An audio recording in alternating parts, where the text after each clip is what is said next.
자, 안녕하세요. 북스노 카페 여러분. 자, 오늘은 이제 저번 시간에 이어가지고 이 현종 때 예술 논쟁을 중심으로 해서 포생 강독을 한번 해볼게요. 자, 그러면 관련된 내용을 이제 좀 볼게요. 자, 몇 페이지 펴보시냐면요.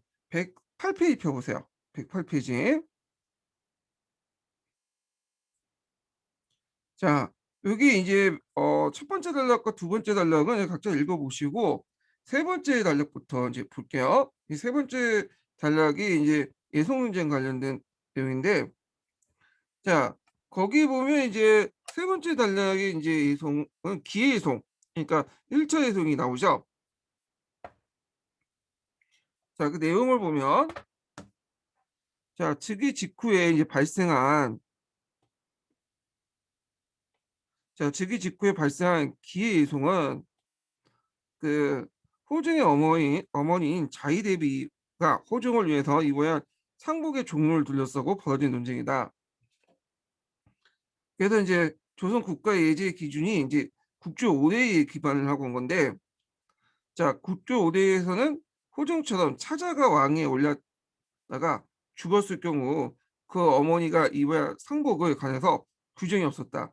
자, 이에 따라서 이제 조정에서는 예돈이 밝은 신하들에게 의견을 구했고, 그들은 이제 고래인 의례의 구조를 각각 다르게 해석해요. 기년복과 삼년복을 이제 주장했다. 자, 이는 이제 활동상 인조의 차자의 종통을 이은 호중의 지위를 어떻게 해석하는지의 문제였다. 자, 요게 예전에 한번 시험 문제 나왔던 거죠.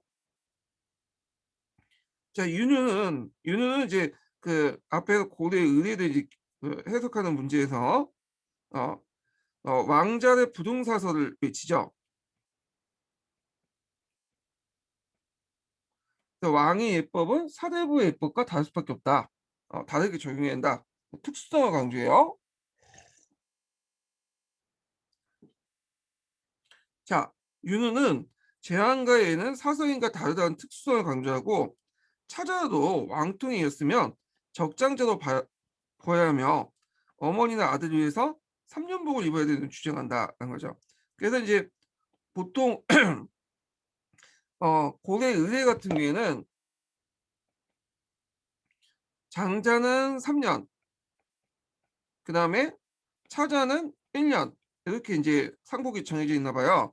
그러니까 근데 이제 문제는 이 호종이라는 사람이 두 번째 아들이지만 첫 번째 그 왕통을 이었잖아요. 예. 그래서 이 적장제도 봐야 된다. 그러니까 종법을 너무 원칙적으로 적용되는 게 아니라 좀 융통성 있게 적용해야 된다. 이렇게 이제 보는 관점이죠. 그러니까 이제 얘들 입장 올 때는 장자 3년, 차자 1년 중에 장자로 보기 때문에 호종에 3년을 이제 봐야 된다. 이렇게 이제 보고 있고요. 자, 근데 이에 반해서 송시열은 그 당시에 서인이었어요. 나중에 노론의 영수로 추앙을 받지만 그는 서인이었고, 자, 호정의 허연산 지위가 차자이므로 두 번째 그 아들이죠. 그래서 종통을 있어도 종통이 있어도 3년을 입을 수 없는 네 가지 경우 체위부종. 그러니까 이 체위부종 아까 전에 얘기했죠. 그러니까 네 가지 사종지술 중에 체위부종, 친아들이지만 적자가 서자를 후사를 이을 경우에 해당하기 때문에 그래서 왕통을 이을 경우에도 현현적으로 그 보편성 예를 둘 수 없어 기념복을 입어야 된다 이렇게 했죠. 그래서 사종지성 체위부종이란 말 여기에 나왔죠. 네 가지 경우 제가 설명을 했죠. 그래서 그 당시 이제 네 가지 경우에는 뭐 그 서자가 후사를 이을 경우 이런 경우에 이거는 바르지 못한 거야. 예. 자, 그러니까 그 이 서자가 친아들이지만 적자가 아니라 서자가 후사를 이을 경우에는 이거는 그, 그 서자로 봐야고 그건 정통으로 저희 왜 친자 적자로 보는 건 바르지 못하다. 자, 이런 식으로 해석을 한 건데, 자, 근데 이게 문제가 나중에 된 게 이 해석 여하에 따라 서자라는 말이 어떤 의미냐면 그 당시 서자라는 것은 후비에 낳은 자식이라는 의미예요. 근데 엄밀히 말해서 그 소현대 그 복림대군은 적자죠. 예. 근데 그 당시에는 이제 그 후비에 낳은 자식을 이제 서자로 했고 그런 식으로 해석될 수 있어. 물론 이제 그 송시현은 두 번째 이하부터는 계속 이제 서자라고 이제 근표문에서 썼긴 했지만 예. 그래서 이게 나중에 제2차 예성 때 또 부각이 돼 갖고 이 발언이 나중에 송시열이 이제 유배당하는 그 이유가 돼요. 자, 그래서 여기에서 이제 내세운 것은 종법을 원칙적으로 적용돼서 천하동례라는 걸 내세우죠.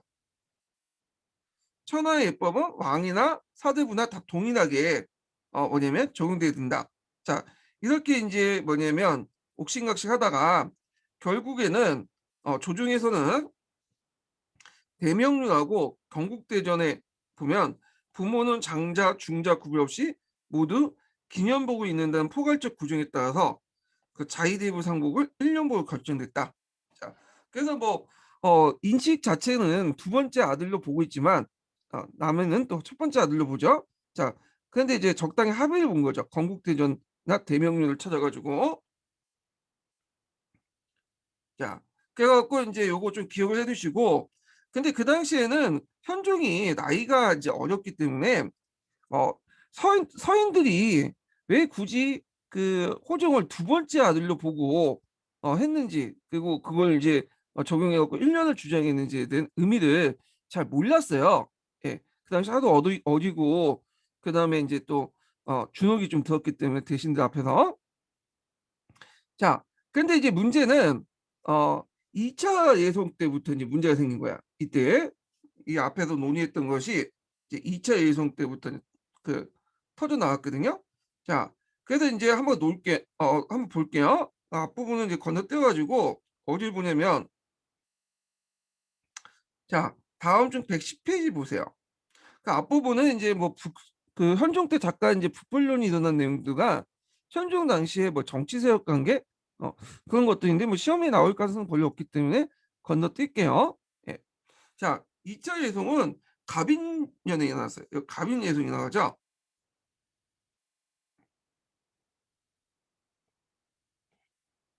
자, 갑인 예송은 호중비 자 인성 왕후의 상에 시어머니 자의대부가 이보야 상복을 둘러서 발생했다. 그래서 이때 이제 기행 예송 당시에는 건국대전에 근거해요. 호종이 장자인지 중자인지 판결한 걸 회피할 수 있었지만 똑같은 건국대전 장자부와 중자부의 이제 상복 기념복과 다공복을 구별되고 있다. 그러니까 이제 예전에는 이제 뭐 첫째나 둘째나 해갖고 이제 상관없이 다 1년설이니까 이제 건국대전이 입각해서 1년설에 입각했는데 문제는 요때부터 이제 건국대전이 또 다른 말을 하는 거야. 자, 장자부와 중자부를 그냥 기념복 할 것인지 대공복 할 것인지 구별해야 되는데 구별하지 않으면 그냥 넘어갈 수 있는데 구별했다는 거죠. 그러니까 이제 이 건국대전을 가지고 보면 장자부로 할 경우에는 그러니까 장자부라는 것은 첫 번째 며느리라는 뜻이죠. 예, 첫 번째 며느리로 할 경우에는 시어머니인 자의대부가 1년복을 입어야 돼. 근데 중자부로 할 경우 두 번째 아들로 인식할 경우에 호정을 이거는 그 기국 그 대공설 예. 그래서 대공복이 9개월을 입어야 되겠죠. 그러니까 당연히 이제 요때도 1차 그 예송 때와 마찬가지로 건국대전을 가지고 하려고 하는데 요때부터 이제 각 정파가 1년을 할 것인지 9개월을 했다 주장할 거 아니에요. 그러면 각 정파가 호종의 지위를 이제 정확히 인식하고 얘기를 바탕으로 얘기한다는 거잖아요. 자, 그러니까 이제 호종의 지위가 상복의 종류를 다 판단낼 수밖에 없었다. 그래서 당초 자이드의 복제는 중자분 본인 대공복으로 결정되었다. 자, 이에 대해서 이제 영남 유생들이 남인 측이에요. 그래서 영남 유생이었던 도신직을 어, 앞세운 남인들이 소공복은 호종을 장자로 대우하는 것이 아니라 상소 올렸다. 그 당시에 이제 국국이라는 건 이제 장인이죠. 그 왕의 장인을 뜻한데, 자, 김은무 역시 김석줄 앞세와 현종에게 서인 예도 문제를 깨닫게 했다. 자, 그래서 이제 현종은 앞에서 이제 1차 예송 때 그 했던 송시현의 발언이 이제 부각이 된 거야. 그때 인식된 거죠. 이 발언이 좀 문제가 있다. 음. 그래갖고 이제 그 당시에는 그냥 지나갔어요. 아파서 이렇게 현종이 그렇게 판단할 수 있는 능력이 있었던 나이도 아니었고 또 막 지휘한 어린 왕이기 때문에 그냥 대충 하고 넘어갔는데 이제 이때는 이제 현종이 어느 정도 장성하고 있었고 어느 왕권을 확립했던 시기죠 나름대로.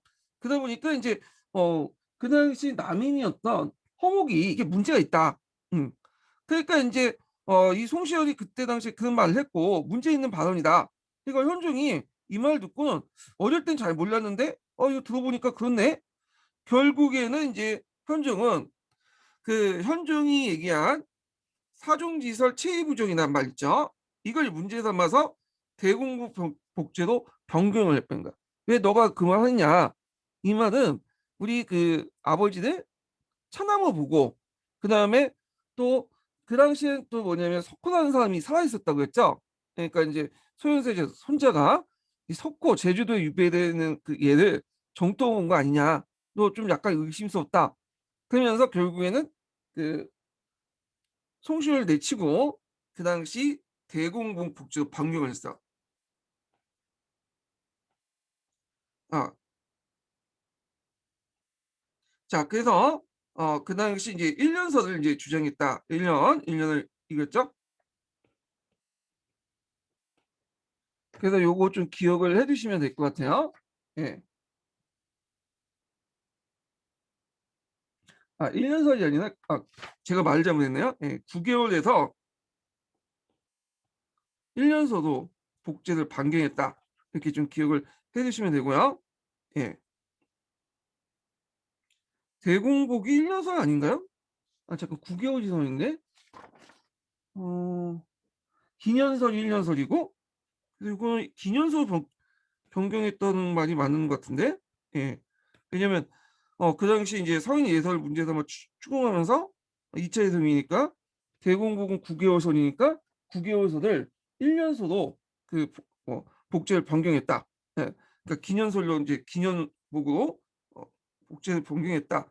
여기 맞을 것 같긴 한데 예. 여기에 기년복 있죠? 그래서 남인들의 주장에 따라서 요거는 좀 틀린 것 같아요. 예, 오타가 있든지 하여튼 잘못 기록한 것 같은데 자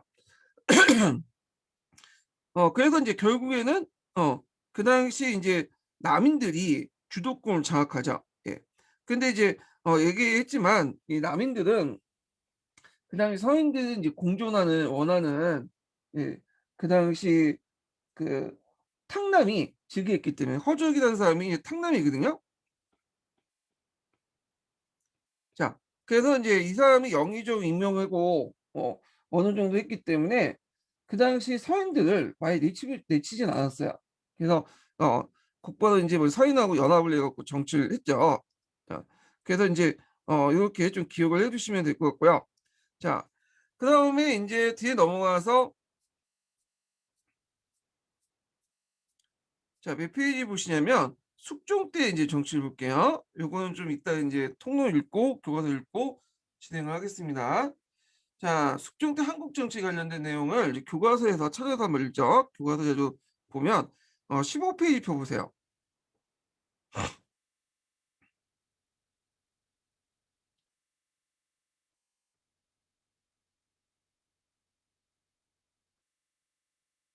자, 거기 이제 그 한국이 일어나다 타평론이 등장하다 있는데 한번 읽어볼게요.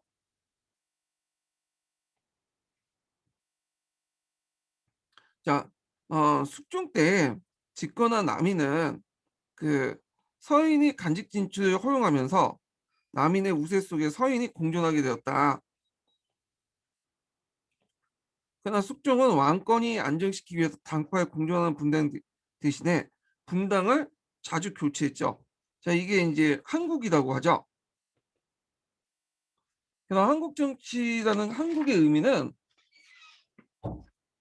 어떤 의미냐면 어,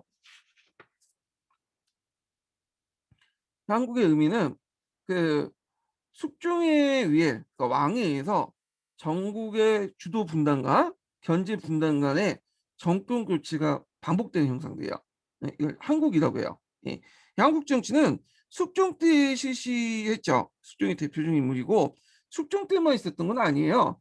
뒤에 이제 경종이라든지 영조 때도 한국 정치가 있었어요. 초창기 때이지만 예.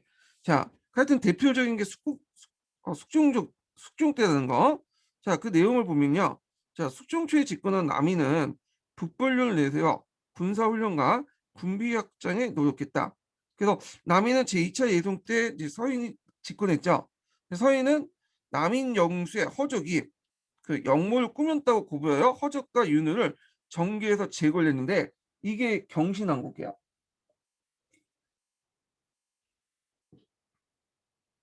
자, 그리고 이제 다시 정권을 장악하죠. 그래서 서인들이 이제 정권을 장악하는데, 자, 이때 이제 서인들은 남인을 배척하는 과정에서 이때부터 노론과 소론으로 나눠졌어. 강경파 노론과 온건파 소론으로 나눠졌고요. 자, 노론은 송시효를 중심으로 결집하여 대의명분을 존중하고 민생을 안정을 강조했지만 소론은 윤중을 중심으로 결집하여 실리를 중시하여 적극적인 북방 개척을 주장하였다. 자, 그래서 노론과 소론은 이제 차이점을 얘기하고 있죠.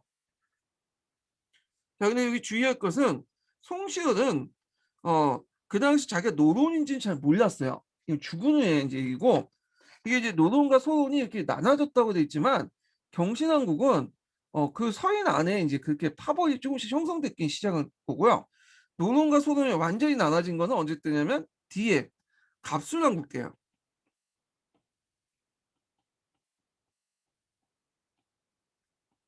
근데 그 도중에 이제 뭐가 있었냐 기사왕국 있었죠. 기사한국 때 원자 책봉 문제로 송시효에 사사됐어요. 그렇기 때문에 자기가 이제 노론인지는 몰랐던 거죠. 송시효는 추후에 노론 세력들이 만들어진 거고요. 그러니까 이제 이거는 노론이 송시효를 만들었다는 것보다는 노론이 송시효를 자신의 어떤 일종의 사부로 추종했다 하는 얘기를 적어놓은 거야. 여기는요. 뒤에 이제 뭐냐면 송시효의 노론의 영수 이제 인식된 거 그걸 적어놓은 거죠. 자, 그 다음에 서인은 10인 장씨 소생을 왕자로 세대로 체포한 걸 반대했다가 어, 장희빈의 아들이죠. 그래갖고 이제 이 장희빈의 아들이 이제 막 세대로 반대했다가 정권에 밀려났고요. 그리고 이 당시 이제 뒤에 아까 처음에 말했지만 송시열, 김수왕 등이 처형당했죠. 기상국 때. 그러다가 장희빈이 인형하고 저주했다는 제목으로 사형을 받게 되고 인형하고가 다시 왕의 자질을 되찾게 되면서 서인들이 다시 권력을 찾게 되는데 이 갑술왕국이에요. 예. 자, 그래서 이제 있는데 이게 좀 역사적 팩트가 안 맞는데 먼저 인형하고가 왕의 자리를 찾았죠. 예. 그래갖고 이제 그 당시 서인의 패비 민시 복위 운동을 남인이 탄압한다고 해서 숙종의 분노를 사요. 그래서 결국에는 몰락하고 이게 갑술왕국이죠. 그리고 나서 나중에 장희빈이 왕비에서 비누로 뭐냐면 강등당하거든요. 그러니까 장희빈이 열받아갖고 이제 인형왕후의 어떤 인형왕후를 보단 인형을 만들어갖고 막 거기다 칼을 찌르고 바늘 찌르고 그 저주를 냈죠. 그러니까 이게 나중에 발격된 거야. 그래서 그때 이제 장희빈은 사약을 받게 된 거죠. 그러니까 이거는 뒤에 있는 내용이에요. 뒤에 있는 갑술왕국 뒤에 있는 내용인데 여기 잠목 기술도 있네요.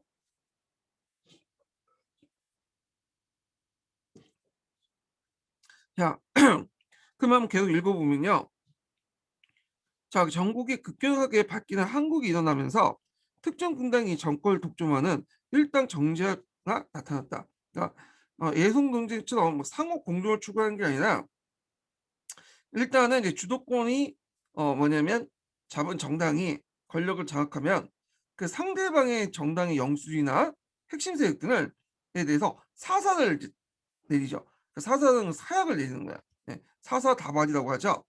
자, 그리고 이 한국 정치의 특징은 또 왕과 직결된 외척이나 종친들의 정치적 비중이 커져요. 왜가 왕하고 이제 연결돼 있으니까. 예. 왜냐하면 권력을 장악하려면 외척과 종친 세력과 연결되든지 해야 되겠죠. 자, 그다음 당파 이익을 대변했던 3사 이주 전략의 비중이 줄어들었다. 그래서 이거는 예전에 얘기했을 거예요. 어, 이 3사와 인제 이조 전령이 여러 권한들이 있었죠. 근데 이 권한들은 법제적으로 정해진 게 아니라 간행적으로 인정해 준 거야. 그 당시 이제 흥부 세력들 견제하려고. 근데 이 사람들이 이제 어 나중에 정권을 장악하죠, 살림 세력들이. 근데 정권을 장악하는 과정에 3사와 이조 전령의 권한을 자기 당파 분당의 어떤 이익과 연결시켜서 이용을 하려는 거니까 나중에 숙종 이후부터는 조금씩 이게 없어져요. 예. 그러면서 이 당시 이제 없어지면서 공론의 주제도 여기에서 하는 게 아니라 인제는 비변사로 옮겨지게 돼요. 그래서 조선 전기 때 하위직 관료가 그 고위직 관료를 견제하는 그런 형상들이 뭐냐면 없어지고 인제 고위직 관료들이 공론을 주재했다. 예, 이렇게 보시면 되겠죠. 자, 그래서 인제 정치 권력이 고위 관리들에 집중되었기 때문에 자연히 고위 관리들이 주도하는 비변사 기능을 강화시켰다. 예. 자, 숙종은 인사 관리를 통해 분당 세력을 유지한 탐평로를 제시했지만 어 그렇지만 이게 제대로 안 됐어. 그래서 탐평로 제시한 아까 얘기했죠. 한국 정치 때문에 한 당파에 치우친 인사 관리하면서 분당 세력의 균형이 무너지면서 왕권 자체가 불안해지는 결과를 낳게 됐다. 자, 그래서 인제 초창기 때는 숙종도 나름대로 탕평 정책을 실시하려고 했어요. 근데 이게 잘 안 됐죠. 한국 정치가 자기 멋대로 하다 보니까. 그때 인제 숙종의 탕평 정책은 내용이 뭐냐. 자, 이 탕평 정책은 박세채라는 사람이 의견을 받아들인 거야.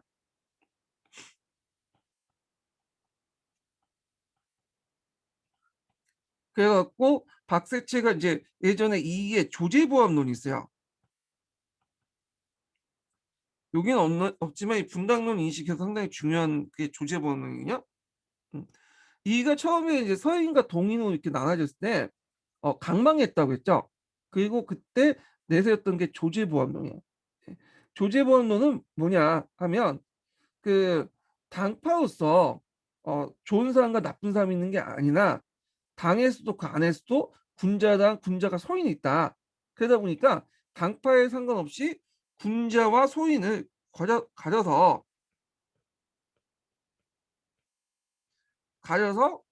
군자를 국정에 참여시켜야 된다. 이게 조지의 법원론이야. 예. 그래서 인제 이게 이제 누가 이제 주장했냐면 원래 이이가 주장했던 건데 이걸 이제 나중에 박세채라는 사람이 얘기를 했고 그 당시 숙종이 받아들였어요. 예. 근데 박세채가 이걸 주장하고 나서 그걸 주도하려고 할 때 병으로 죽어버린 거야. 예. 결국에는 도남을 타버렸죠. 예. 그래서 인제 이 내용이 푸세미에 나와 있는 것 같은데 예, 요거 좀 기억을 해 두시고요. 자, 이에 강력한 왕권을 토대로 분당 세력의 균형을 유지한 탕평령이 등장했다. 요거는 이제 언제 때냐면 영종조 때 돼요. 탕평령은. 이때 인제 앞에 한국 정치에서 만연한 강력한 왕권을 토대로 한쪽에 치우친 정치가 아니라 이때 한국처럼 정치처럼 한쪽에 치우친 게 아니라 양쪽의 균형을 맞추는 정책을 하려고 했다. 근데 이런 강력한 왕권을 누가 세워줬냐면 역설적으로 그 당시 그의 숙종이 세워준 거죠. 영조의 아버지가. 자, 그래서 인제 탕평 정치 한국 정치에 대해서 좀 얘기를 했고 인제 구체적으로 인제 숙종 때 한국의 정치가 어떻게 이루어졌는가 요거 좀 볼게요. 그 뒷장 넘어가 보게요. 천재교과서에 있는 내용이요. 자, 예전에 한번 시험 문제에 한국 정치 변화 과정을 좀 설명한 게 있어요. 그래서 한국 정치는 이제 숙종 때 얘기예요. 숙종 때 한국 정치는 3번 있었죠, 크게. 하나가 경신왕국이죠, 경신왕국. 이게 숙종 6년에 일어났어요. 숙종 6년. 그래서 이제 서인이 남인의 일부가 복창군의 왕으로 옹립한다. 그 모함을 한 거야. 그래서 이때 이제 허목을 비롯한 남인 세력들이 축출이 돼요. 그래서 이제 이걸 계기로 해서 정권을 장악하죠. 그리고 요때 아까 얘기한 것처럼 서인 내에서 남인 처리 문제로 소론과 노론 세력들이 분열되기 시작해. 근데 요때는 이제 갈등만 있었던 시기죠. 공식화된 건 아니에요, 아직. 자, 그다음에 인제 어 기사한국이 있었죠. 기상항공은 숙종 15년이 있었어요. 자, 숙종 15년이 왜 있었냐 하면 아까 얘기한 장희빈의 아들 있죠? 뒤에 경종이 됐던 장희빈의 아들. 자, 경종이 세자로 책봉을 하니까 서인이 반대를 하니까 어, 이 당시 남인들 2명하고 서인들 숙청을 하죠. 그리고 그 당시 이제 인영하고가 폐위당하게 돼요. 예. 그래서 이제 이런 것도 이제 있고, 그래서 이제 이때 이제 원자 책봉 문제로 송시열이 이제 사살을 당하죠. 기양을 했다가. 자, 그 다음에 이제 갑술한국대. 각순한국은 숙종 20년에 있었어요. 앞에서 이제 서인대 폐비 민시 복위 운동을 하게 되죠. 그 인영하고 복위 운동. 그래서 남인을 탄압하려고 하니까 숙종의 분노를 사서 몰락하고, 그리고 나서 남인들은 이제 정치 일선에 물러나게 돼요. 그래서 얘들은 이제 영남 쪽으로 가죠. 그래서 영남 남인이 된 거야. 자, 하여튼 이렇게 이제 갑순왕국 때 완전히 서인들이 이제 정권을 장악하니까 공동의적인 남인들이 이제 없어졌죠. 그러니까 그들 안에서도 이제 예전에는 서로 갈등만 있었지만 공동의적이었던 남인들이 있었기 때문에 분열되어 있지 않았죠. 근데 이때부터 분열되기 시작해. 그래서 예전에는 조금씩 갈등 있고 분열된 건 있었지만 완전히 서인의 테두리에서 있었는데 일종 계파 싸움이었는데 이때부터 아예 당이 갈라져 나가죠. 그래서 소론과 노론으로 갈라져 나가고 또 각기 지지하는 왕도 왕의 그 지지하는 다음 차기 왕에 또 달라지죠. 그래서 소론은 경종을 지지했고 그다음 노론은 영조를 지지하죠. 예. 그래서 이제 이것이 나중에 또 그 한국 정치의 어떤 발달이 되는데 자, 그럼 내용도 좀 기억을 해두시고요. 한번 읽어볼게요.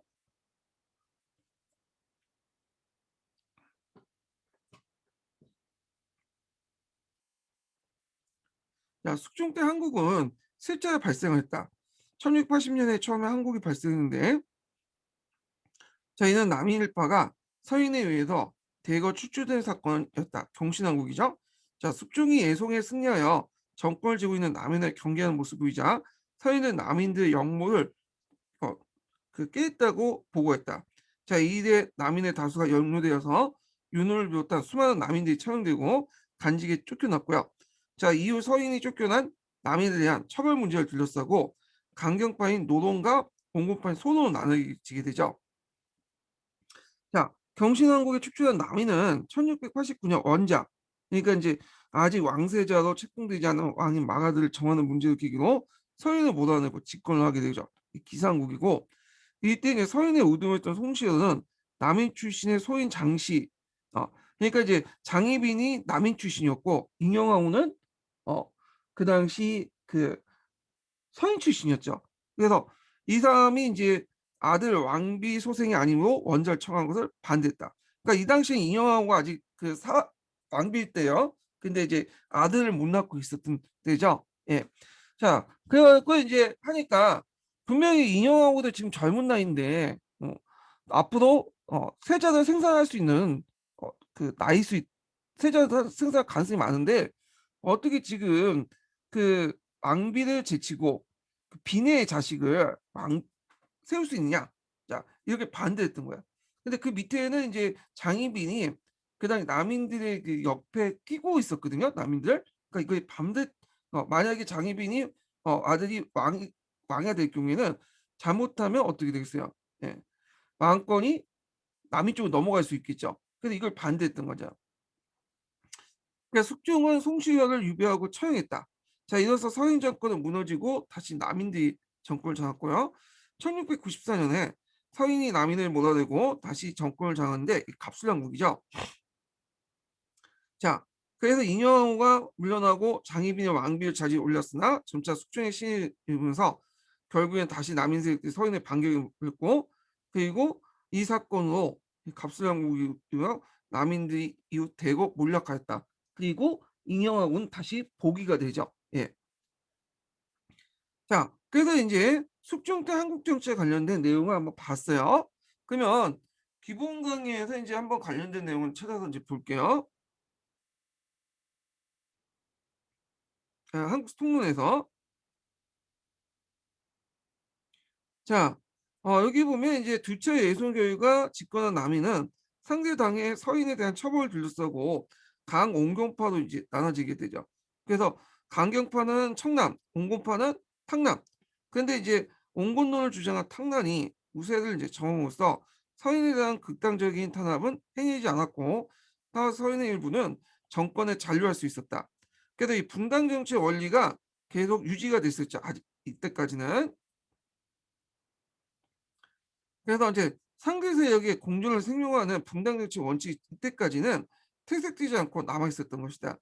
자, 그러나 이제 1680년 숙종 6년에 그 남인이 영모의 혐의를 받아서 실각하고 다시 서인 정권을 수립하게 되죠. 이걸 이제 뭐냐면 경신한국, 여기 경실 대축주의라고 되어 있죠. 똑같은 말이에요.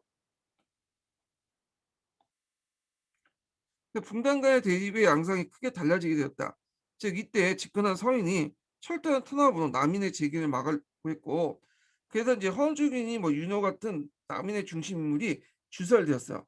자, 좀 약간 여담이지만 그때 이제 그 송시호하고 그 윤호의 관계가 서로 사이가 안 좋았어요. 예. 그래서 서로 이제 뭐냐면 마국간 논쟁이라고 서로 논쟁을 벌이고, 또 윤호 같은 경우에는 좀 성리학적인 측면에서 육경을 해석하는 게 아니라 유교 경전을 해석하는 게 아니라 좀 자기식 원시 유학적으로 이제 예전 그 해석하는 방식으로, 또는 탈성리학적 방식으로 어, 어떤 그 사서나 오경을 해석을 했거든요. 자, 그러다 보니까 어, 원칙론자 이 송실과 갈등을 빚게 돼. 결국에 사이가 되게 안 좋게 변하게 돼요. 그래서 윤호가 자기가 죽을 때 송시호는 이제 염두에서 그 말을 했죠. 나라가 사대부의 의견이 틀리면 안 쓰면 그만인데 왜 의견이 틀리다고 해서 이렇게 죽이냐. 그래서 그 당시 집권자였던 송시호를 죽어서까지 이제 비판을 하게 되는데 사이가 안 좋았어. 그리고 나중에 이제 윤중이라는 사람 있죠. 이 윤중은 그 아버지 윤서구가 있었어요. 이 아버지 윤석열 때부터 송시호하고 이제 사이가 되게 좋았거든요. 이때는. 예. 근데 이제 윤중도 그 초창기 때 아버지 영향을 받아서 송시호를 밑으로 해서 들어가서 그 공부를 했던 거야. 그러니까 원래 송시호가 윤중은 나중에 대입을 했지만 이 사람은 사제 관계예요. 예. 근데 이제 나중에 이제 뭐냐면 그, 그 윤중과 윤서가 뒤에서 자기를 욕한다는 걸 좀 알게 된 거야. 예. 그래서 그걸 이제 듣고 나는 송시열이 윤서구를 그 행장, 그러니까 이제 윤서가 죽었을 때 행장을 써달라고 이제 윤중이 부탁을 했을 때 상당히 안 좋게 적어놨어요. 그러니까 이제 윤중이 더 이제 화가 났겠죠. 예. 그래서 이제 이것 때문에 이제 이 개인적인 문제 때문에 나중에 소원과 노론이 분리돼 나갔는데, 요 내용이 이제 어디에 있냐면 기출 예문에 나와 있거든요. 예, 그것도 이제 좀 나중에 어, 후생 강독할 때 좀 설명하겠지만 기본적으로 좀 알아두시고요. 자, 하여튼 윤호 등 남인의 중심 인물이 주살되었다. 자, 이때부터 분당 결체 기본 원리는 무너지고 상대 세력의 존재를 인정하지 않고 일단 전제 추세가 나타났다. 자, 그래서 이제 상대당에 대한 보복 수단으로 사사가 빈번하고요. 이때부터는 그 다음에 이제 왕권과 연결되다 보니까 외척의 비중이 상승되고, 그리고 자신의 어떤 권력을 확실히 잡기 위해서는 왕을 자기 편으로 만들겠죠. 그러니까 그러다 보면 자기 편이 될 수 있는 세자라든지 왕자들 왕을 올려야 될 거 아니에요. 그러다 보니까 정쟁의 초점이 왕위 계승 문제에 초점을 둬서 결국에는 분당 정치의 말피아가 형성이 두드러졌다. 이렇게 기억을 해주시면 돼요. 이거 예전에 한번 얘기했지만 분당 정치의 말피아는 또 어떤 측면이 있냐 하면 사회 경제적 맥락도 있어요. 이런 것들 사회 경제적 맥락 변화들이 어디에 이제 있냐면 정치적인 어떤 사건과 연결돼 있죠. 예. 요거는 여기는 안 나와 있더라고요. 이 부분은 구축에 있는 내용인데 이걸 한번 정리 좀 해볼게요. 예전에 제가 인제 그 오시기 구분을 할 때 이런 여러 가지 분당 선립기, 분당 정치기, 한국기,太平 정치기, 세도 정치기 밑에는 어떤 사회 경제의 변화가 같이 깔려져 있다고 했죠. 그래서 사회 구조사적 시각으로 접근할 필요가 있다고 했잖아요. 자, 그래서 인제 그 내용들을 인제 좀 보면 그럼 어떤 한국 정치 때 어떤 사회 경제적 변화가 깔려져 있나? 아, 요 보면 자 이때가 이제 대개 보면 시기가 이제 17 세기 좀 후반 정도 되거든요. 예. 그래 갖고 인제 그러니까 17 세기 중후반 정도 되는 시기죠. 예, 요 당시. 자, 양난으로 인해서 농경지가 17 세기 중후반이 아니라 17 세기 초반이네요. 초중반. 예. 요 시기인데 자, 양난으로 인해서 인제 농경지가 복구되고 대동법 이 발의되고요. 국제 무역이 활성화되고 좀 뒤지만 인제 점점 인제 전후 복구 사업을 통해 농업 생산이 향상이 돼. 예. 그러다 보니까 이제 어떤 일이 나냐면 상품화폐 경제가 발달되면서 점점 지주주의와 신분주의가 동요를 일어나죠. 예. 상촌의 지배 세력도 약화되고 그러니까 이 사람들이 당연히 인제 뭐냐면 지방에서 권력이 점점 약화되니까 권력을 장악할 수 있는 곳이 인제 어디예요? 중앙에 있는 권력이 있죠. 정치 권력. 예. 상층 권력을 상실한 그 많은 상인들이 점차 이제 중앙 권력에 관심을 가질 수밖에 없어. 예전에는 그냥 정치 권력 같은 게 못해도 상층사에서 떵떵거리고 살 수 있었는데 어 저 상층세력에서 약해지니까 이제 관심사가 인제 정치 권력, 중앙에 올라가서 어떻게든 한 자리에 해 먹으려고 했겠죠. 자, 그러다 보니까 인제 어떤 문제점이 일어났냐. 파이는 좁아지는데 참여하는 사람들이 많아지잖아. 예. 그러다 보니까 인제 어떻게 되겠어요? 개판이 싸우게 되는 거지. 그리고 그 당시 인제 17 세기 이후부터 해 갖고 상파배 경제가 발달되니까 사회가 인제 점점 성리학적 명분, 그러니까 예송동쟁처럼 성리학적 명분보다는 실리 위주 사회로 바뀌게 돼요. 자, 그러다 보니까 인제 예론 같은 이제 사상적 문제보다는 이제 숙종 때 들어와서는 부터는 자기의 정치 권력 확보에 대한 군사력과 경제력 확보 문제에 더 관심을 갖게 돼. 그러면서 인제 뭐냐면 상대 분당을 허용하지 않아요. 예, 파이가 점점 작아지는 과정에서 왕권 다툼이 더 관심 왕위 쟁점이 더 부각이 되기 시작했고 그 과정에서 어떻게 하든 자기의 권력 기반을 강화시킬 필요가 있기 때문에 이제 상대 세력을 놔두면 어떻게 파이가 쪼금 나눠져야 될 거 아니야. 그러니까 이제 어떤 그 정당이 정권을 장악하면 상대 분당에 대해서 예전에는 그냥 놔뒀는데 사사가 다발돼. 어떻게 하든지 그 핵심부를 제거하려고 했죠. 그리고 상대방 분당이 이렇게 당했던 상대 분당도 다시 집권하면 또 똑같이 보복 정치를 하게 되고요. 자, 이런 것들이 이제 같이 기억을 해 두셔야 된다. 그래서 한국 정치의 발생은 상파화폐 경제 발달로 해 갖고 이런 황촌사의 변화 이런 것들이 중앙 정치에 영향을 미쳤던 결과로 나타났다. 예, 이렇게 이제 봐 두시는 게 좋을 것 같아요. 자, 그러면 다시 이제 돌아와서 자, 한국사 통론을 내용을 보죠. 자, 이게 이제 밑에는 한국 정치에 관련된 내용인데 한번 쭉 읽어 볼게요. 자, 전국은 치열한 정쟁을 일궈내서 1689 년에 숙종에 에는 남인계의 시빈 장씨가 출산 왕자를 세조 체포하는 과정에서 서인이 몰락하고 남이 재집권했죠. 이게 인제 어 기사항국이죠. 예. 자, 이때 남인 측은 서인에 대해서 극단적 보복을 가했다. 그리고 요때 인제 송씨를 죽었고요. 그러나 1694년 서인계 폐비 민식 복위가 됨으로써 다시 서인 정권이 등장하죠. 이게 갑술왕국이죠. 그래서 이때 서인의 보복으로 남인은 재기불능 상태로 전락하게 되었다. 그리고 이 갑신왕국 이후부터는 완전히 서인이 정권을 장악하게 돼요.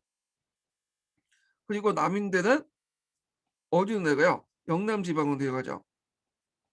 그래서 이 영남 지역에 넘어가서 인제 거기에서 자신의 어떤 지역의 그 영남 지역에서 지방 뭐냐면 권위라도 찾으려고 지방에서 그 당시 인제 자기의 조상을 모셨던 서우를 사원화시키죠. 그래서 서운과 사후가 불명확해. 이 부분이 예전에 시험 문제 나왔던 거죠. 예, 구분이 없게 돼요. 자, 이후부터는 서인 내에서 노동과 소론의 대립 양상이 전개되었다. 그 원래 노동과 소론의 대립 분립은 경신 대추출 직후 남인의 처분 문제를 두고 강경론을 펼쳤던 송시료는 노동으로 온건한 처벌을 주장했던 사회로서 기본 입장을 지킨 윤중이 소장파로 이렇게 해서 소노는 정해져 되는데 이때 이제 강수량국에서 이제 공동에 있던 남인이 정멸했잖아요. 그러면서 이때부터 이제 포면화돼. 예전에 계파 싸움에 불과했지만 인제는 아예 독립해서 서로 간에 싸우게 돼요 인제. 자, 노론과 소론은 점차 왕위 계승 문제에 연결되죠. 앞에 얘기했죠. 노론은 누굴 지지했죠? 그 당시 영조를 지지했고 소론은 장희빈이라는 경종을 지지했어요. 자, 결국은 소론이 지지하는 경종이 즉위하면서 일단 소론의 승리를 끊은 결말지었는데 이때 소론은 노론에 대한 탄압이었던 신인사화로 나타나죠. 그래서 이것이 곧 병영함에 있어서 그 시기의 정점이었다. 예. 근데 이 신인사화는 이제 여기서 간단하게 설명돼 있는데 요걸 좀 설명을 할게요. 자, 요 신인사화 이전에 뭐가 있었냐면 여기 빼먹었는데 병신처분이라는 게 있었어요. 이거는 숙종 이제 말년에 일어났던 건데 앞에서 이제 얘기한 것처럼 소론과 노론이 인제 갑술왕국 이후 이렇게 대립됐다고 했잖아요. 이 포면화됐는데 자, 그때 인제 아까 소론의 영수가 누구였다고 했죠? 융중이라고 했죠. 그다음에 노론의 영수가 송시열이에요. 자, 근데 송시열은 그 당시에 이제 없었죠. 죽고 없어졌고 그 인제 그 밑에 있는 송시열 제자들이 인제 노론을 형성하고 있었는데 여기에서 인제 일어난 게 병신처분이야. 병신처분은 인제 뭐냐 그 그때는 어떤 융중이 인제 제자잖아요. 근데 송시현은 스승이고 그러니까 그때 인제 윤중이 아버지 윤석을 사망했을 때 윤중의 스승이자 윤중의 아버지 친구인 그다음에 송시현이 hen장을 써 달라고 했는데 송시현이 써준 말이 없다고 하면서 안 좋게 썼다고 했죠. 어. 그러니까 인제 이걸 누가 옳으냐 마냐 가지고 논쟁이 생긴 거야. 그때 누구 편을 들었냐면 숙종이 그 당시 송시열 편을 들었어. 이건 송시열이 스승이기 때문에 제자인 윤중이 그걸 따라야지 왜 자기 아버지 행장을 좀 잘못 썼다고 해서 지 마음대로 쓰지 않다고 그러니까 자기 마음에 맞게 쓰지 않다고 해서 이거에 대해서 비난을 하냐. 그건 윤중의 문제다. 어. 자, 그러니까 인제 이렇게 되니까 이 병신처분 이후에 숙종이 어 노론편을 드니까 당연히 어떻게 됐어요? 이 노론들이 권력을 장악해요. 또 이렇게 인제 있었죠. 그러니까 인제 이 노론이 권력을 장악한 과정에서 국법 했는데 숙종이 말년에 인제 몸이 안 좋았거든요. 그리고 죽게 된 거야. 그러니까 당연히 권력은 아니 왕위는 소론이 미는 경종이 즉위하게 되죠. 그래서 여기에서 언밸런스가 있죠. 집권층은 노론인데 왕은 소론이에요. 예. 자, 그러면 인제 소론 측의 입장에서는 왕권을 예 자기가 왕을 경종이 됐으니까 자기가 미는 당연히 권력도 노론에서 가져와야 될 거 아니에요. 자, 그 과정에서 일어난 것이 이제 뭐냐면 그 신사죠. 신사. 신사는 두 가지로 구성돼 있어요. 신축한국하고 그다음에 인인옥사 이렇게 두 개로 구성돼 있죠. 그래서 앞끝에 인제 따 가지고 이걸 두 개 합쳐서 신인사 이렇게 했는데 그러면 신축한국은 뭐냐 하면 그 당시에 인제 소론 강경파였던 인인경 등이 그 당시 세제 영조죠. 영조의 대리청청을 수행하면서 그 당시 그 노원축 사대부들이 어 세제를 내세워 가지고 왕권을 교체하려는 시도가 있었다. 예. 이렇게 음모를 꾸민 거죠. 그래 가지고 이 계기로 해 갖고 집권층이었던 노론이 소론으로 바뀌게 돼요. 자, 그리고 인제 이민옥사 때는 이제 소론이 권력을 장악하고 있었죠. 근데 이제 노론이 아직도 잔존세로 남아 있으니까 확실히 얘들을 죽여야 되겠죠. 그래서 인제 목호령이라는 사람을 시켰어요. 이 목호령 사람이라는 사람을 시켜 갖고 사준을 놓게 하죠. 그래서 노론과 영인군 그러니까 그 당시 영조가 경종을 죽이려고 한다. 이렇게 고변을 하게 돼. 어 그래서 상급수를 이용해 갖고 이렇게 인제 왕위를 죽이려고 한다. 상급수라는 것은 이제 임금을 죽이는 방법 대급수, 소급수, 평지수 이걸 말하는데 대급수는 칼로 살해하는 거고 소급수는 독약으로 죽이는 거고요. 평지수는 모해에서 패출시키는 방법이야. 야. 그래서 인제 이게 경종 암살 사건인데 이때 이제 그 당시 노론의 최고 지도자였던 김창직이나 이인명, 이건명, 조태제, 일명 노론 4대 신이라고 하죠. 그래서 이 사람들이 사약을 먹고 죽게 돼. 그러니까 이제 뭐냐면 노론의 핵심 세력들이 지도층들이 완전히 죽었던 거죠. 그래서 나중에 노론의 사대부 사대신들의 어떤 복위 문제가 영조 때 상당히 중요한 정치적 쟁점이 돼요. 예.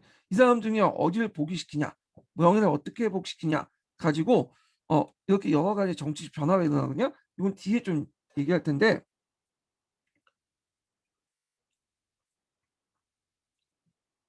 자, 근데 문제는 다행히도 경종은 좀 마음이 착했어요. 그래갖고 노론 사대신은 죽였지만 영조 자기 동생은 죽이지 않았어. 네, 특히 이제 자기 또 후사도 없었고, 그래서 경종이 이제 후사가 없는 이유에서 이제 경종이 뭐 그 당시 장님이 죽을 때 경종의 그 뭐랄까 고환을 흔들어가지고 뭐 고자가 됐다 이런 설이 있는데, 이거는 그냥 야설에 불과하고요. 자, 하여튼 이 당시 경종이 그 몸이 별로 안 좋았고 이제 죽으려고 하니까 영조가 이제 그 자기 형을 생각해서 게장하고 생강을 같이 올렸죠. 근데 게장과 생강은 그 한의학에서는 상당히 상극인 음식이잖아요. 상극 음식이 뭐냐면 이걸 올렸을 때 독이 될 수 있는 음식이야. 같이 먹을 때. 그래서 이제 경종이 그걸 게장과 생강을 먹고 맛있게 먹고 있다가 조금 뒤에 죽어버린 거야. 어. 그러니까 이제 이게 어떤 이제 나중에 영조 때 뭐냐면 영조가 자기 형인 경종을 죽였다. 왕이 되려고. 그게 영종 독사설과 연결되죠.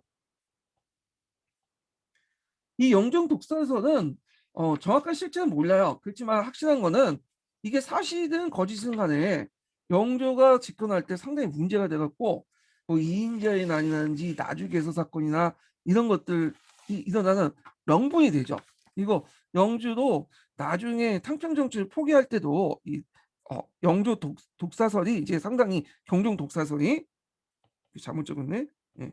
경종 독사설이 상당히 뭐냐면 발목이 되었다. 예, 주요 원인이 되었다. 이렇게 보시면 돼요. 예. 그래서 상병 정치를 잘 실시하려고 했지만 이런 경종 독사설, 제가 영종 독사설을 잘못 말했는데 요 경종 독사설이 나중에 문제가 된 거야. 예. 요건 뒤에 좀 얘기할게요. 이걸 좀 알아야지 뒤에 영조 때 정치적 사건 같은 걸 좀 알 수가 있어요.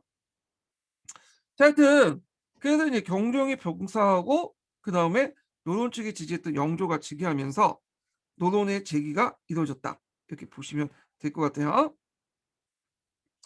자, 그래서 이제 이렇게 해서 이제 노론과 아니 그러니까 숙종과 경종 때 한국 정치를 한번 살펴봤어요. 자, 그러면 내용을 이제 또 읽어볼게요. 자, 이와 같이 붕당 정치의 붕괴와 노론 중심의 일당 전제와 추세 속에 정권은 몇몇 번열 가문에 의해서 농단되었고요. 지배층 사이의 종래 공론에 의한 분당보다는 개인이나 가문의 이익을 우선하는 경향이 현저했다. 또한 중앙의 정치에서 패배한 사람들이 정계에서 배제될 지방 세력화되었죠. 대표적인 사람들이 어떤 세력들이요? 남인들이죠, 남인. 자, 이들은 지연이나 학연 또는 학파나 당파 등 연고지에 낙항해서 소원을 건립하고 자신의 근거지를 삼았던 것이다. 자, 그래서 이 시기의 소원은 분당 정치의 주요 토대로서 기능했던 본래의 모습을 벗어나서 특정 가문의 선조를 모사하는 봉사 사후가 혼돈하여 폭발적으로 남살했다. 그래서 마음대로 지어지는 거죠. 그래서 사후하고 예전에는 서원은 다른 거였어요.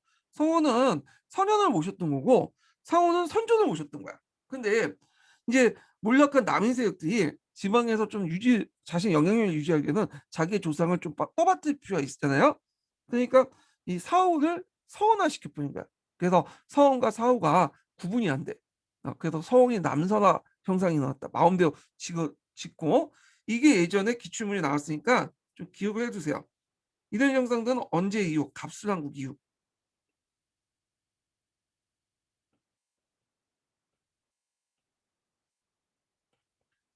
여기 있네요. 네, 그래서 이단 형상 갑술한국 이후에 5, 6년 사이에 남인 본거지인 경상도 지역에서 본격적으로 나타났다. 예.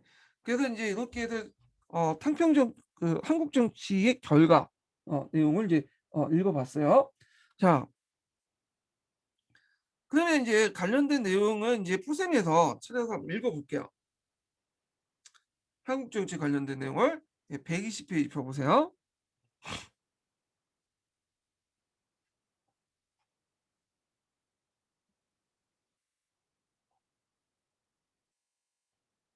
자, 숙종 때 한국 정치를 보자. 숙종은 어린 나이로 즉위했으나 외적의 도움과 당정의 역학 구도를 효과적으로 활용하여 조선 후기의 군주권 위상을 강한 인물이다.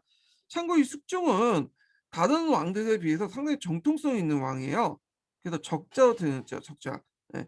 그래서 적자도 이제 왕에 올렸는데 어, 참고로 조선시대 적자도 왕에 올린 사람이 그렇게 많지가 않아요. 대부분 서자다든지 해갖고 이제 반계 지역이나 이렇게 왕에 올렸던 사람들인데 이 숙종을 비롯한 7명만 적자로서 왕에 올린 거야. 그러니까 그만큼 성리학적인 어떤 정통성이 상당히 강한 인물이죠. 예. 그래서 명분도 강하고 그래서 나름대로 왕권을 구축할 수 있었던 것이 숙종이 적자 출신이기 때문에 적자 출신으로 왕에 올렸기 때문에 그런 것도 있거든요. 자, 숙종은 서인에서 남인으로 다시 남인에서 서인으로 당국자를 전격 교체하고 한국을 불려일으켜 왕권을 강화시켰다. 자, 이 과정에서 숙종은 자의적인 판단으로 정비를 폐위하는 가오를 범하기도 했다. 자, 남인에 대한 대응을 둘러싸고 노동과 소동이 다시 분환하는 당쟁이 극성하게 되고 이 때문에 탕평이 시도되긴 하였다. 그래서 그 앞에서 탕평이 있다고 했죠. 근데 이게 제대로 되질 않았다고 했죠. 자, 숙종 때 당쟁이 심했던 동시에 국왕권도 강력하여 탕평의 기반이 조성됐다. 그러니까 숙종은 탕평 정치가 실시 좀 안 됐고 한국 정치에 넘어갔긴 했지만 역설적으로 숙종 때 마련한 이런 왕권 강화는 한국 나중에 영종조 때 탕평 정치의 기반이 돼요. 예. 그래서 이때 탕평 정치는 강력한 왕권을 통해서 이건 뭐냐면 그 뭘 조절하려고 했어요. 각 정당의 어떤 균형을 세력 관계를 조절을 하려고 했죠. 자, 그러면 여기 이제 보면 요 앞부분은 이제 각자 읽어보시고 요거는 뭐 숙종 때 정치적 관계인데 뭐 굳이 우리 이것까지 나올 필요 없고 뒤에 넘어가 갖고 121페이지 볼게요. 121페이지 두 번째 단락 보면 경신왕국이 나와요.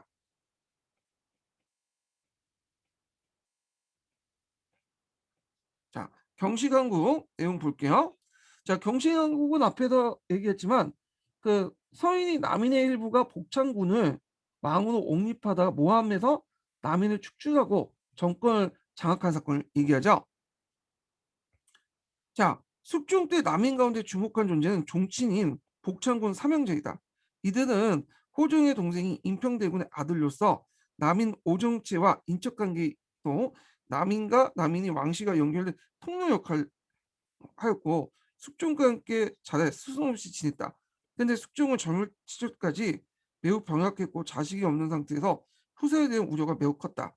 자, 이런 상황에서 그날 구국 장인이었던 김웅명이 복창군의 무도함을 단속해야 한다는 상소를 올렸는데 숙종은 복창군 비호로 도리어 공격을 처했다. 또 왕대비였던 명성황후가 요 명성황후는 뒤에 이제 우리가 알고 있는 명성황후가 아니에요. 예, 요 숙종의 어머니를 얘기해요. 자, 명성황후 숙종과 대신하여 대신대 모임에 통곡하고 복창국 처벌을 호소하며 호소해 김영웅은 거국 위기를 면할 수 있었다. 자, 숙종 때 초반에 한 단계 서인과 남인 일시 연합된 데 있지만 전국은 종친을 등에 업은 남인과 외적 세력을 배분한 서인의 대결 구도로 인해서 흔들렸다. 자, 이런 정세는 청나라 오상계 등이 이런 3번의 난으로 대륙 상황이 일시 불안정했고, 자, 이에 대해서 군권이 재정비되는 과정에서 맞물려 증폭됐다. 자, 이때 이제 남인이 북벌론을 주장해요.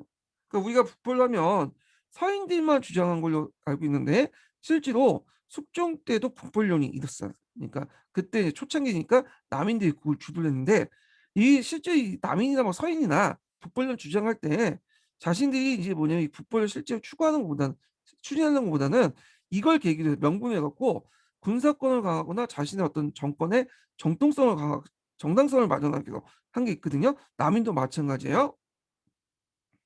남이는 북벌의 재추진 명목으로 군사권을 강화를 시도했고 서인이 독점했던 군권을 장악하려고 했다. 예. 자, 그래서 이제 남이는 어떤 식으로 이제 군사권을 강화하려면 그 당시 도제철사, 예전에 의정부 대신이 국무를 명하여 출세했던 군직면 제도를 부활시켜서 금군과 중앙군역을 제외한 지방의 모든 군사력을 장악하려고 했다. 그런데 허적은 도제철사가 된 이후에 훈련도관과 어용증의 지휘권까지 장악하여 척신이 군권에 도전했다. 그 당시 척신세력들은 국권 무신에 입각해갖고 서인들이 그 척신세력들이었죠. 근데 오군영을 장악하고 있었는데 이들이 자기 그 오군영조차도 남에는 넘어가니까 이런 것들이 이제 서인의 어떤 반발을 불러일으키게 되죠. 자, 그래서 이제 뭐 하여튼 그래가지고 이제 이렇게 해서 숙종은 허적, 건대운, 윤호 등 남인들의 일거를 축조하고 정권을 서인에게 맡기는 경신한국이 단행되게 됐고요. 자, 그래서 이제 이때 경신한국 이후에 남인 세력들은 대거 쫓겨나게 돼요. 그래서 이제 그 당시 복성군을 비롯한 남인 세력들이 그 쫓겨나고 그리고 외척들은 남인의 도전을 물리치고 중앙군을 완전히 장악했고 그 다음에 이어서 숙종 8년 김석주가 주도하여 금이영까지도 착사했다. 네. 그 금이영이 마지막으로 오군영 중에 마지막 만들어진 거죠. 그래서 조선 후기에 오군영 체제가 완성되었다. 자, 이로부터 조선 말기까지 정조 때를 제외하고는 국왕의 조육자의 외척들은 오군영의 군권을 맡기는 간행이 지속되었다. 자, 그래서 이제 이렇게 해서 이제 그 내용도 있고요. 그 다음에 뒤에 거는 각자 읽어보시고, 자, 그 다음에 서인의 분열 관련된 내용을 볼게요. 서인의 분열. 두 번째 단락부터 볼게요. 자, 서인의 분열은 경신한국 주도층에 대한 평가, 즉 정치 노선의 문제였다. 자, 송시호는 경신한국에서 김석주의 역할을 크게 인정하여 현종 때 이래 예론 문제를 얘기됐던 불편한 관계를 청산했으며 소장층들은 한국의 결과를 긍정했지만 청론의 원칙에 입각해서 옳고 그름, 그러니까 우리식으로 따지면 정치적 올바름 이런 것들이죠. 대의 명분 이런 것들을 통해서 척신의 전국주도를 문제 삼은 것이다.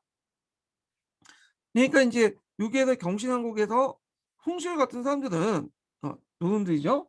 그래서 이 사람들은 이제 뭐냐면 어, 그 당시 그 강경파 대의 명분을 중요하고 어떤 이런 것들을 강조를 했고 그리고 이제 이 당시 그리고 그렇지만 또 외척의 문제에 대해서는 상당히 강조했어요.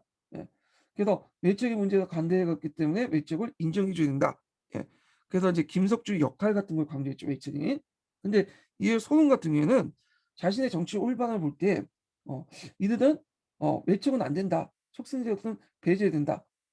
이렇게 이제 강조했는데 또 한편으로는 외적은 또 배제했지만 또 실용적인 측면도 있어요.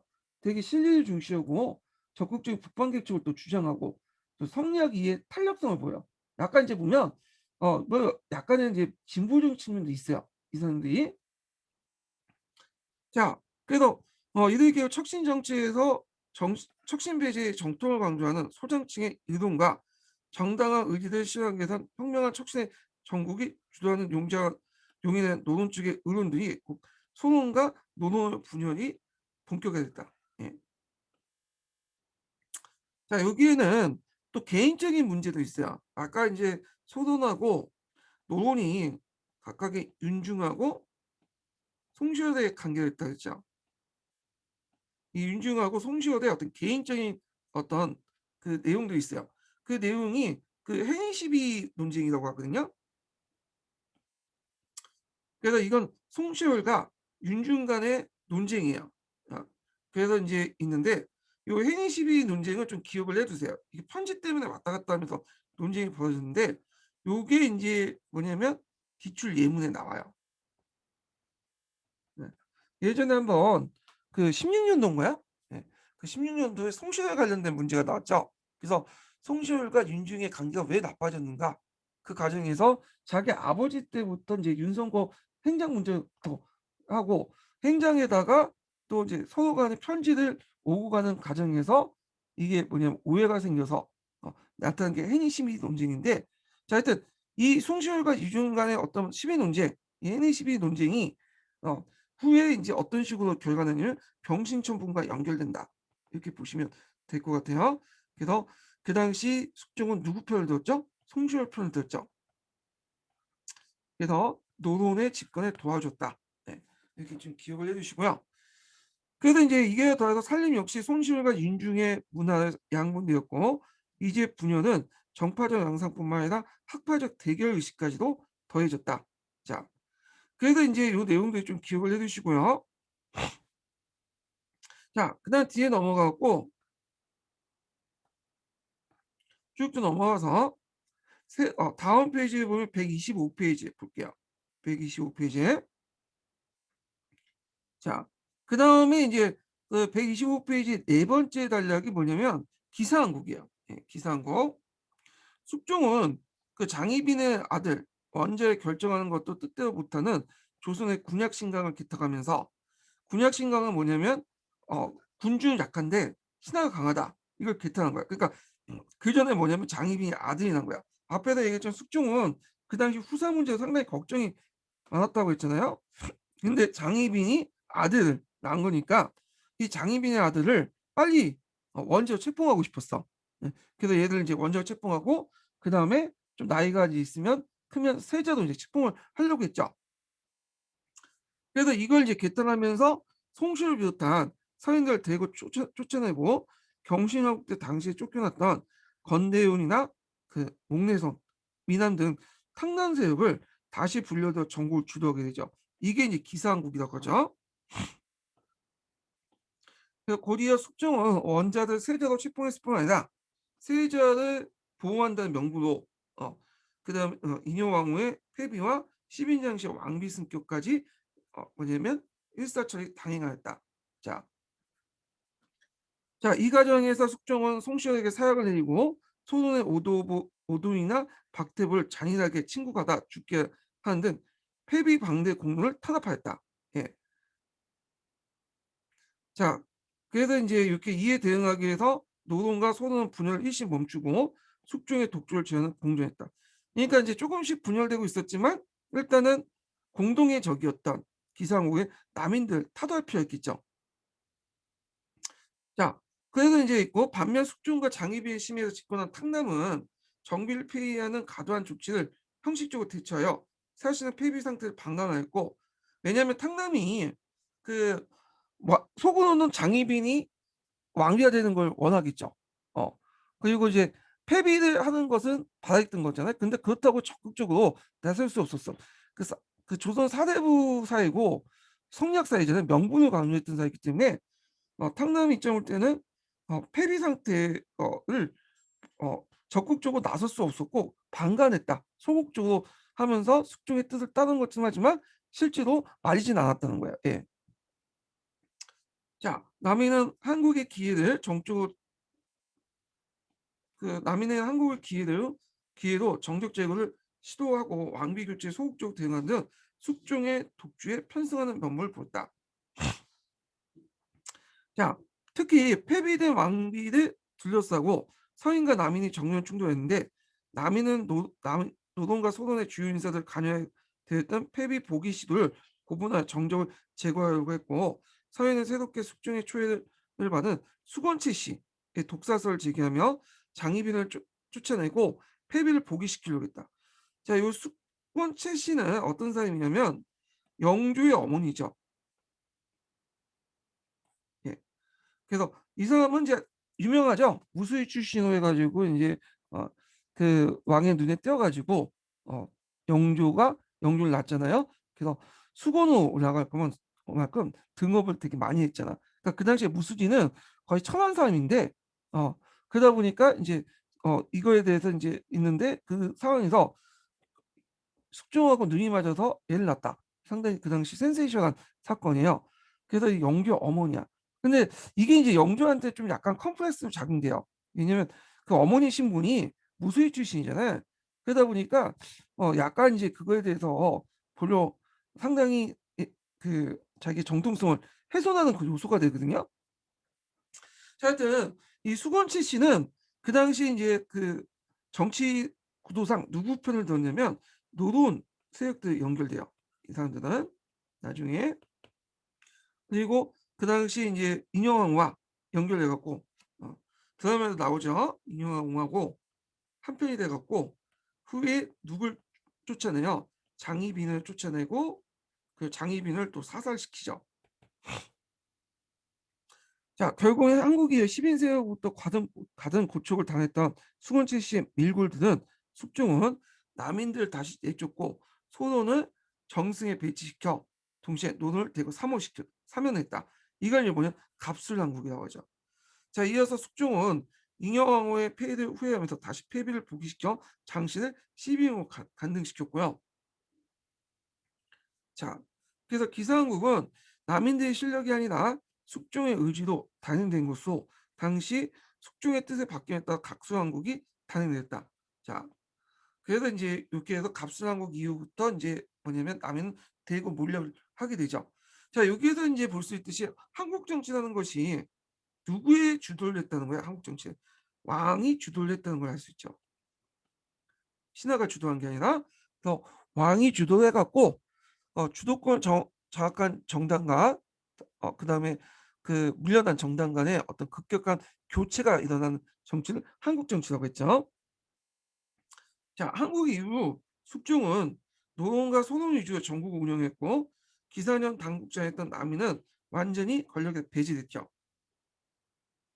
그러나 숙종 이전과 달리 특정 분야의 권력을 이임하고나는 노론 소론 군영을 바탕으로 탕평적인 시도하는 했다. 탕평의 이념은 선조의 이의에 거론된 바 있지만 갑술난국 이후에 박세채가 한국 탕평서를 체계적으로 제시함으로써 전국의 운영을 어, 했다. 그래서 이제 이때 이제 그 박세채가 제시한 한국 탕평서는 뭐였냐면 그 앞에서 얘기한 것처럼 아, 보기 잘 안 나오네요. 예. 조제보합론이죠. 한국 탕평서를 바탕으로 한 조제보합론. 예. 자, 그래서 이제 그걸 박세채가 그걸 내세우려고 했어요. 그 이의 보제보합론. 이거 국보셈에 있는데 여기에서는 생략이 됐네요. 예. 자, 그래서 이제 그렇지만 박세채가 곧바로 죽게 돼요. 예, 그래가지고 분쟁 조제 죽어서 그거는 하나의 이념으로 남게 되지 여기에서 크게 이제 큰 역할을 못해요. 다만 이제 앞에서 얘기한 것처럼 노론과 소론의 그 군영 형성이 그 당시 숙종 때 계속 됐고 그리고 숙종 때 있다가 병신 처분 이후에 노론으로 주도권이 넘어가게 되죠. 예, 요것만 좀 기억을 해두시면 될 것 같아요. 자, 그래서 이제 이렇게 좀 기억을 해두시고 그 뒤에는 각자 읽어보세요. 요거는 예. 그다음 다음에 넘어가죠. 예. 자, 여기에서 이제 그 어떤 문제가 일어나냐면 숙종이 그 이제 나중에 말년에 들어가면 건강이 안 좋아지거든요. 그래서 경종한테 대리청정을 시켜요. 대리청정이라는 건 뭐냐면 왕이 건강상 문제로 그 세자에게 그 뭐냐면 대신 통치하도 하는 거야. 이 대리청정이죠. 그래서 이때 이제 대리청정을 누구 말을 듣고 하냐면 그 당시 노론이 그 숙종에게 대리청정을 하자고 요구를 해요. 경종이 지금 나이가 어느 정도 됐고 세자니까 국정 기회를 가져야 되지 않냐. 그래서 숙종이 그걸 받아들여. 근데 이에 대해 소론이 반대하는 거야. 왜 반대했겠어요? 왜냐면 대리청정하다가 뭔가 좀 실수라도 있으면 이 노론이 그걸 원했던 거죠. 만약 실수하면 그걸 꼬투리 잡아 갖고 그다음 경종을 공격해서 몰락시킨 다음에 자기가 지지하는 영조를 왕위에 올리려고 했던 거죠. 그리고 이제 경종에 대한 모험도 되게 옆에서 해요. 정신적인 문제가 있다 등등. 자, 이 내용이 앞에 쭉 있고요. 그래서 이제 뭐 이렇게 했는데 다행히도 경종이 대리청정하는 동안 그렇게 크게 뭐냐면 문제가 생기지 않았어. 예, 요 숙종도 경종을 못마땅하긴 했지만 그렇다고 해서 또 영조도 왕위를 세자도 교체할 의도도 없었어요. 어, 그래서 이제 그렇게 했는데 여기 뭐 세자 교체 염두에 두게 만들었다 이렇게 했는데 실제로 뭐 다른 관점에서는 그런 의도도 없었다 이렇게 보는 관점도 되세요. 자, 결국에는 숙종이 말년에 이제 죽을 때 그냥 왕위를 경종시켜라 하면서 죽게 되죠. 자, 그래 갖고 인제 이렇게 해 갖고 인제 했는데, 이때 이제 숙종 때 갑수왕국 이후에 노론과 소론의 구도를 이제 서로 평화 관계에 있었다고 했잖아요. 그리고 나서 이걸 다시 한국을 다했는데 계기가 됐던 것이 병신처분이야. 그래서 이 병신처분은 숙종의 송시열과 윤중의 유학, 사문에 대한 시비 논쟁에 개입해요. 송시열이 노론이 옳다고 판단한 거죠. 앞에서 얘기한 것처럼 사문이라는 것은 이제 성리학의 어떤 것들, 그러니까 사문난적이라고 있죠. 성리학의 어떤 그 주자의 해석을 다르게 해석한다 하면서 그다음 송시열과 윤중이 논쟁을 했는데, 이 논쟁과 함께 또 앞에서 얘기한 것처럼 어 송시열과 그다음에 윤중이 서로 사이가 안 좋다고 했죠. 그래서 앞에서 무슨 논쟁이 있었다고 했어요? 페니 시비 논쟁이 있었다고 했잖아요. 이 등등이 겹쳐 갖고 이건 이제 결국에는 스승인 송시효 옳다. 예. 그래 갖고 결국엔 송시효이 옳기 때문에 노론이 옳다는 걸 있죠. 이 학술상의 평가, 그 뭐냐면 평가에 불과했지만 결국에는 이제 노론과 소론의 균형 관계가 무너지면서 노론이 소론을 물리치고 정권을 장악하는 계기를 마련했다. 이렇게 보시면 될 것 같아요. 보시면 될 것 같아요. 그래서 인제 요 내용이 있고, 이어서 숙종은 노론의 영수 이의명을 독대하여 세자에게 대지청정을 맡기고 이걸 전유 독대를 한다. 그러니까 이거 이후에 대지청정을 시킨 거죠. 예, 여러 전화를 볼 때 그 당시 그 노론 세력들이 대지청정을 통해서 그 시키고 한 번 이제 얘가 왜냐면 실수를 하면 세자로 교체를 하려고 했던 거죠. 자, 근데 다행히도 인제 숙종은 이거 노론의 생각이고요. 숙종은 좀 문제가 있긴 있지만 그래도 어 뭐 큰 문제가 되지 않은 이상은 계속 놔두려고 했어. 예. 그리고 결국에는 숙종이 인제 말년에 거의 죽으니까 그냥 금방 죽게 되고 어떻게 돼요? 예. 경종으로 넘어가게 되죠. 이 과정을 이제 쭉 뒤에 설명을 하고 있어요. 자, 그다음에 이제 밑에 쭉 보면 숙종의 오군영 체제에 관련된 내용이 있어요. 자, 숙종의 금이영이 마지막으로 마련됐다고 했잖아요. 자, 요거 하기 전에 첫 번째 인증번호 알려드릴게요. 첫 번째 인증번호는 24 번이에요. 24 번. 자, 숙종 때 정치는 여러 차례 한국이 상징하듯 혼란스러워 보이지만 이 과정에서 숙종은 이전보다 훨씬 강한 왕권을 행사할 수 있다. 이는 호종 때 이래 진강된 중앙 군영의 지휘권을 신뢰할 만한 외적을 통해서 장악할 수 있기 때문에 가능했던 것이다. 경신한국 직후인 숙종 8년에 김석주를 주도해서 창설된 금이영은 그 현종 때 군역 축소에 경향을 불구하고 서인과 남인 이 경쟁적으로 만든 정초전과 훈련 반대를 재편한 것이다. 자, 이로써 조선 후기 때 마지막 그 금형이 만들어지면서 오군영 체제가 완결됐죠. 자, 이와 함께 숙종 3년에 경상도의 대동법, 숙종 44년에 어, 항해 대동법이 시행돼서 대동법이 완결됐죠. 그래서 강해군 때 실시한 대동법이 숙종 때 완비돼서 거의 100년 동안 시간이 걸렸다고 했죠. 요거는 자세한 내용은 이제 뒤에 대동법이 있으니까 그때 한번 보기로 하죠. 자, 그래서 인제 요런 내용도 인제 보시면 될 것 같고요. 자, 그다음에 이제 넘어가서 영조의 탕평정책 관련된 내용을 볼게요. 자, 영조 탕평정책 보기 전에 제가 이 영조의 탕평정책을 좀 정리를 좀 해 봤어요. 요걸요. 예. 자, 요거는 좀 쉬었다가 진행을 하겠습니다.